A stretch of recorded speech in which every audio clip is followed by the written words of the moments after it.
May nadaanan nga kaming kapihan dito sa kahabaan ng Daang Hari. Sakto naman na nagkikrave si Bebe Girl sa kape kaya dali-dali kaming pumasok dito. Nagulat nga ako sa ganda ng loob nito. Ang lakas maka-aesthetic mga chong. Ito nga pala ang Crossing Cafe. Ang kape ng mga mayayaman. Ito nga si Bebe Girl mga chong napaisip kung anong o-orderin niya. Ako mga chong napaisip kung bakit ako nandito. Tsura pa lang nito, alam ko na yung magiging presyohan. Sanay naman ako sa milk tea na tagti 35 pesos. Habang nag-iisip nga si Bebe Girl ng o-orderin, ay may nakita nga ako ditong machine na maangas. Ito ata mga chong yung ginagamit nila sa paggawa ng kape. Pero ang nasa isip ko, bakit nasa labas to? Kung naghahanap ka mga chong ng mga magagandang spot para sa Instagram mo, pumunta ka dito dahil kita mo ba yung mga chong? Ceiling pa lang, di ba? Champion na. Meron din sila ditong iba't ibang pagkain na tinitinda, gaya nga netong mga pastries. Meron sila ditong brownies, strawberry danish, almond cronut, mga croissant at marami pang ibang masasarap na pagkain dito. Kahit nga mga chong cake, meron sila dito. Nag-iisip na nga ako mga chong nang o-orderin dito kaso wala talaga akong maisip dahil wala man lang umakita ditong tagti 35 pesos. Pero wala talaga akong choice dahil napa-order ako netong cookie cream na 285 pesos. Ito naman yung order ni Bebe Girl, mocha. Medyo mura lang din yan. Titikman ko na nga mga chong itong inumin ng mga ilustrado.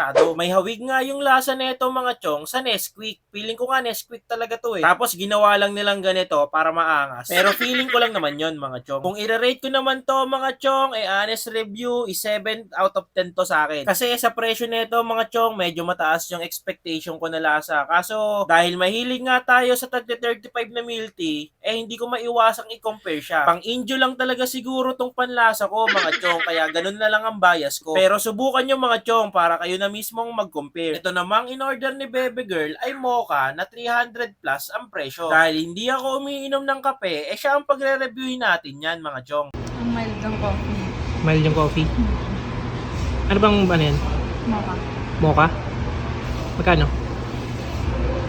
350. 315. Pero yung usual ba na mocha dapat medyo matapang? Hindi naman. Kasi chocolate siya. Ganun. Chocolate plus coffee. Ayun nga yung explanation niya mga chong. Kung naintindihan nyo, buti pa kayo. Ako kasi hindi ko naintindihan Bye-bye.